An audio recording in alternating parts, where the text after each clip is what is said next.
Saudi अरब अल रियाज़ में मजलिस Pakistan youth forum के ज़ेर-ए-एहतमाम आज का पाकिस्तान पुरअज़्म नौजवान के उन्वान से पुरवकार तकरीब मुनाकिद की गई, जिसमें पाकिस्तानी कम्युनिटी अफराद ने भरपूर शिरकत की। तकरीब से ख़िताब करते हुए मेहमान ख़ुसूसी मारूफ मोटिवेशनल स्पीकर नजीब हनफी का कहना था कि आज के नौजवान पाकिस्तान का कीमती असासा हैं।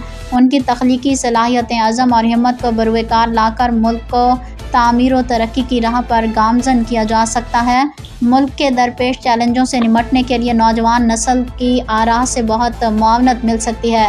तकरीब से ख़िताब करते हुए फोरम के सदर इब्राहिम जट ने कहा है कि आज की नौजवान नस्ल को अपने अंदर क़यादत के औसाफ पैदा करने की ज़रूरत है। नौजवानों को असर हाजिर के चैलेंजेस का सामना करने और मुल्क के मुस्तकबिल को ताबनाक बनाने के लिए ख़ुद को जदीद उलूम से आरास्ता करना होगा। तकरीब से डॉक्टर शुएब बदर, सुलेमान बख्श, रियाज शाकिर, तौसीफ़ अहमद, माज बिन फजल, बिलाल हनीफ और दीगर ने भी ख़िताब करते हुए कहा कि आज के नौजवान ही अपने अज़म और हिम्मत के साथ पाकिस्तान को कामयाबी की राह पर गामज़न कर सकते हैं।